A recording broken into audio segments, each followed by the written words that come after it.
update natin para sa lagay ng ating panahon ngayong umaga po ng July 14, 2024 na kung saan sa ngayon ay tatlong sama ng panahon ang ating minomonitor.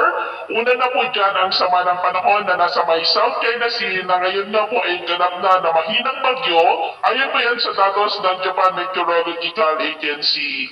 Banda po yan sa southern part ng China at hahatakin naman itong habagat na siya naman pong magpapaulan sa western section ng Luzon, western Visayas at Zamboanga. Samantalang ikalawang sama ng panahon naman ay ang low pressure area na nasa silangan ng Mindanao na tinawag nga po na Invest 90W na kasalukuyan na po na nagdudulot ng masamang panahon sa eastern Visayas, ilang bahagi ng Caraga at eastern Mindanao. Hindi pa rin po inaalis ang posibilidad na lalakas yan bilang bagyo at tatama sa kalupaan, lalo na po sa eastern section ng Visayas, Caraga at Bicol Region, at ang susunod na bagyo ay tatawagin po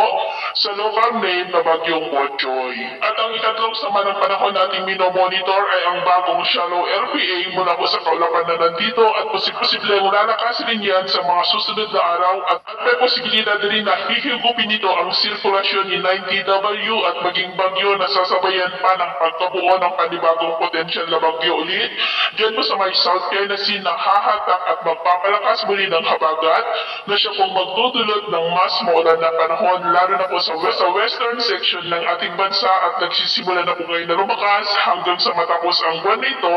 ay posibleng malakas po ang bugso ng habagat. At sa lagay ng ating panahon, ngayong madaling araw ay may mga isolated rains sa may Quezon, Zambales, Bataan, Metro Manila, Bulacan, Palawan, Occidental Mindoro, Antique, Iloilo, Capiz, Negros, Leyte, Basilan, Zamboanga, Sorsogon, ilang bahagi ng Davao at Dinagat Island. Mamaya po ay sisikat pa rin ang araw sa malaking bahagi ng bansa pero may tsansa pa rin ng mga isolated rains sa may southern part ng Mindoro, Palawan, Romblon, Marinduque, Bicol Region, Western Visayas, Leyte, Samar Provinces, Sorsogon, Davao Region at Surigao Provinces.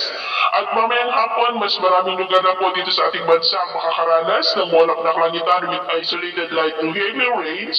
Kaya mag-ingat po tayo sa posibleng banta pa rin ng mga pagbaha at pagguho ng lupa. At yun naman po mga baybayin, dahil sa lumalakas ng habagat ay iwasan po muna natin ang papalaot, lalo na po dyan po sa seaboard ng Palawan dahil ang mga alon dyan ay posibleng aabot hanggang po sa 2.5 to 3 meters height.